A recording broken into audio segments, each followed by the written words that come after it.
Oi, pessoal. Eu sou Daniel Dias da Silva.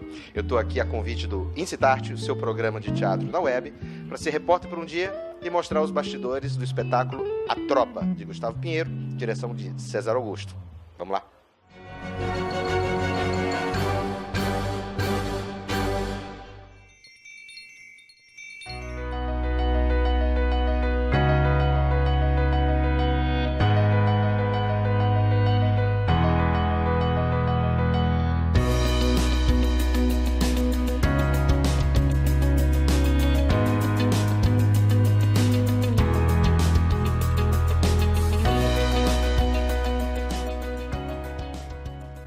Estou aqui com o Otávio Augusto, o protagonista máximo do espetáculo A Tropa.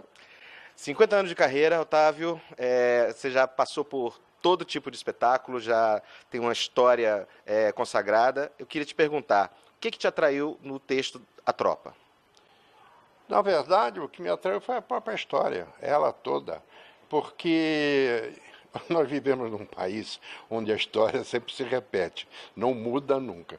E ela tem uma série de coincidências com a época de hoje, e foi escrita já há 3 anos. E hoje em dia ainda está mais próximo do que nós estamos passando. Para mim é importante teatro, é meu grande exercício, e eu gosto sempre de trabalhar com pessoas assim novas, tal. Eu prefiro os grupos jovens. O nosso autor maravilhoso, que foi uma descoberta maravilhosa. Ele como pessoa, como trabalhador de teatro, porque essa turma aqui é trabalhadora de teatro, não é artista só, né? Eu acho que juntou, e essas coisas são meio imã, e a gente se olha, se junta e dá certo, né? É isso que eu ia te perguntar. Você está com uma galera jovem, você tem um histórico também de outras peças que você também se arriscou com pessoas mais jovens. Te dá um prazer especial encontrar essa nova geração, encontrar essas pessoas que estão começando? É bom, a gente tem que saber como é que eles estão pensando. E essa moçada tem muita coisa boa. E eu vejo muita gente falando assim, esse pessoal novo, não sei o quê. Não, eu acho maravilhoso. Às vezes que a gente esteve junto lá no Ecos, também no Rock and Roll, agora aqui com eles, para mim é um grande exercício, sabe? Um exercício mesmo. Eu acho que a gente aprende muito. Me fala do personagem, esse pai autoritário, esse militar aposentado que reflete nessa família um pouco do que é a nossa sociedade atualmente, né? Desse momento que a gente está vivendo. Não, isso é uma das coisas que fica muito próximo dos dias de hoje. É um Bolsonaro da vida, entendeu? É aquele cara que tem a família, que tem os princípios religiosos, é isso, é aquilo. Mas é uma pessoa fora de qualquer realidade. A gente está num momento muito difícil. E a peça que agora a gente vai remontar, ela, cada vez que eu leio, eu entendo de uma maneira mais complicada, mais profunda, entendeu? Tem muito humor, e isso que eu vejo nessa peça, essa coisa do humor, que é o caminho que eu gosto mais de trabalhar, não consegui já puxar muito o humor, porque a barra é pesada, entendeu?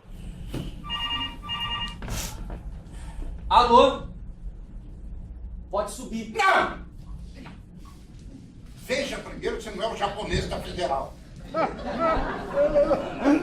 Que isso, papai? Eu não estou esperando por isso, mas nunca se sabe, meu filho é polícia. Família!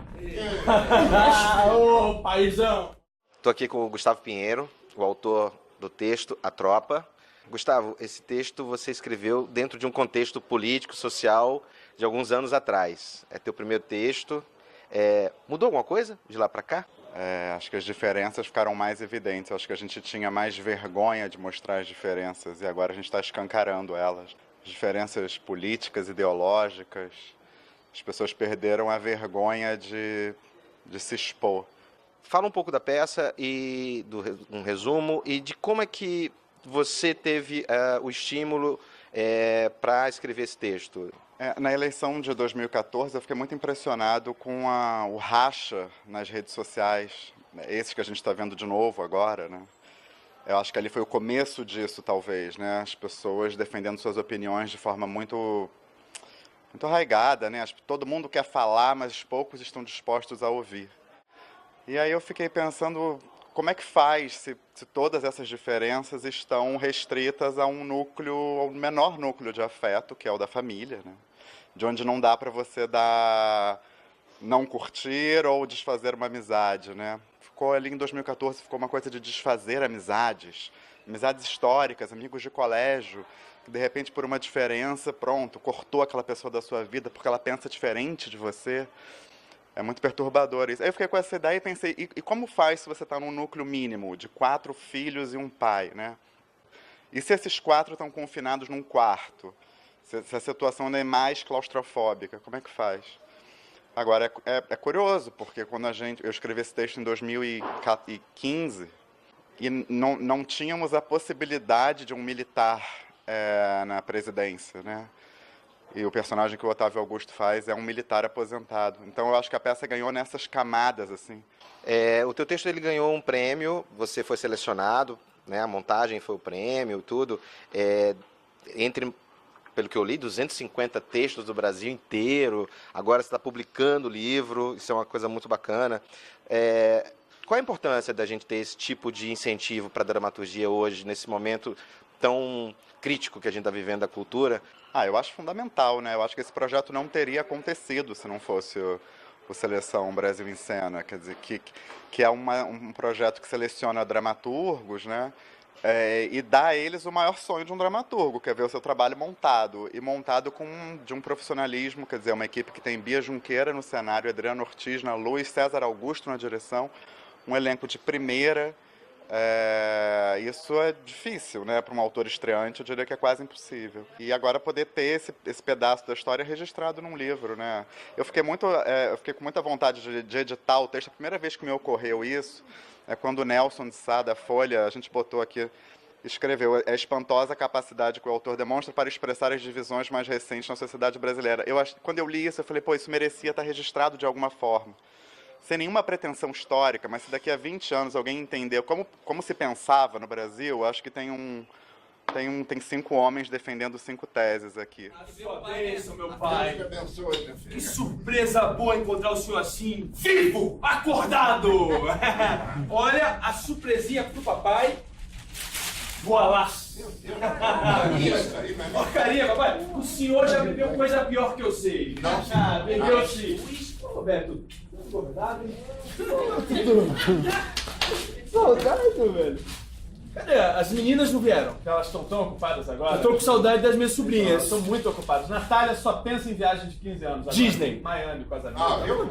Eu tô aqui com o Daniel Marano, meu xará, que faz o João Batista. Daniel, fala um pouco do teu personagem dentro desse contexto dessa família. O meu personagem, o João Batista, ele é o caçula. Então, como todo caçula, ele é o problemático. Acho que ele tem problema com drogas, ele é um personagem diferente, assim. Ele é o último a entrar no hospital, ele é o último a entrar em cena. E ele carrega uma sombra, ele carrega alguma coisa dentro dele que eu não vou dar spoiler, mas que tem a ver com a peça e até com o título da peça, enfim. E como é que tem sido a receptividade do público, ainda mais nesse momento tão específico, tão difícil, tão conturbado da política, da sociedade que a gente está vivendo? Eu não acho que a peça seja partidária de alguma coisa. Então, assim, quem é de direita, quem é de esquerda, cada um vai se identificar com algum momento, com algum personagem, com algum argumento que os personagens defendem ali na peça. Deixa eles falar. E Mariana, agora que entrou pra faculdade, já viu, não para mais em casa. Me pediu o WhatsApp do avô pra falar com ele, imagina. What is this? Negocinho de celular, papai. É um negócio que escreve, Android. Android? Não quiseram vir, eu respeitei, só isso. E pra você tá tudo bem elas não verem. A gente está agora com o Rafael Morpanini, que faz o Ernesto.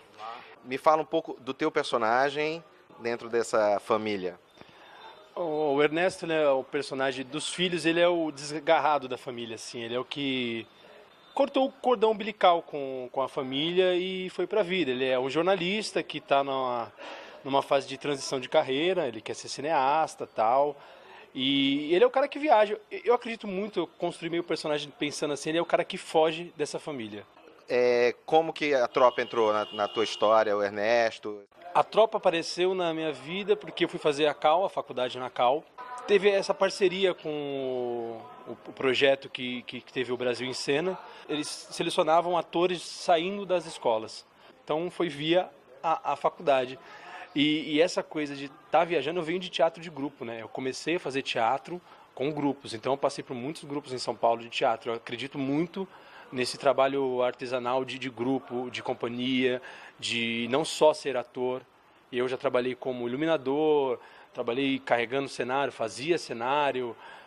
montava luz, trabalhei no Teatro Augusto, em São Paulo, como iluminador. Então, eu fiz um monte de coisa em relação ao teatro. Eu acredito muito nesse trabalho de companhia, que eu acho que é muito triste que está se perdendo esse lugar. Você se materializa aqui vindo sei lá de onde, sem dar notícia sei lá há quanto tempo. Tá se achando no direito de cobrar a responsabilidade de 2 meninas, uma de 14 e outra de 18? Por favor. Dudu, por mim tudo bem, foda-se. Olha a boca. Tá bom. Desculpa, pai. Estou aqui com o Alexandre Menezes, que faz o Humberto. Alexandre, me fala do teu personagem. Ele é subserviente ao pai, vive à sombra do pai, mas é afetado por isso, né? Pela história que ele tem. Como é que é pra você? Como é que a tropa entrou na tua história e como é que está sendo continuar com essa peça depois de tanto tempo? O elenco se tornou uma família. A gente às vezes tem um comportamento da própria família mesmo, do Otávio em si, sendo o pai, que no fundo sempre centraliza aquilo, a gente está sempre ali em volta dele. Os irmãos também, as mesmas atitudes, as brigas, os mesmos relacionamentos. E eu me vejo um pouco nisso, né? Eu passei, não como personagem, mas tive uma conduta muito próxima ao meu pai. Meu pai terminou num hospital e eu estava junto a ele nesse final, como personagem. Eu estou muito próximo, muito ao redor disso. Como é que você acha que está o cenário atualmente teatral, assim? Cabe a nós resistirmos, né? É o texto. Eu sempre escutei: o teatro está morrendo, o teatro vai morrer, o teatro não pode acabar. Mas ele não acaba, né? Ele não acaba. Sempre se acha caminhos, sempre se acha lugares a se ficar, mesmo que seja complicado. Pela essência mesmo do ator que se mantém dentro do teatro, que quer continuar, que luta. Eu vejo isso, pela garra, né? Da classe. Olha só, Arthur, eu não tenho mesmo nada a ver como você educa suas filhas. Você educa do jeito que você quiser. Eu só não achei que você fosse esse tipo de pai. Tipo de pai? Que tipo de pai você pensa que eu sou? Desses que subvertem a ordem das coisas e passam a obedecer aos filhos. A gente está aqui com o Edu Fernandes, que faz o Arthur, um empresário envolvido com algumas questões de corrupção. Uma situação um pouco corriqueira hoje em dia, né, Edu? Fala um pouco do teu personagem dentro da trama. Pois é, eu gosto de usar conivente. Um cara conivente mesmo que desistiu de lutar contra o maior, né? É o filho que fugiu do pai, assim, mais pela via da grana mesmo, né? Às vezes na boca desse personagem que é empreiteiro, que trabalha numa empresa investigada pela Lava Jato, você vê nele um discurso socialista, às vezes, e mostrando ao pai que também os abusos do que ele pensa. No quarto de hospital, visitando meu pai com meus 3 irmãos, aí destampa tudo. E como destampa tudo de todo mundo, vem todos esses macro problemas da sociedade para a micro situação de uma família, e aí fica sensacional. É isso aí, pessoal. A gente fica por aqui. Continue acompanhando a programação do Incitarte e não deixe de ir ao teatro. Valorize a cultura. A gente tá junto.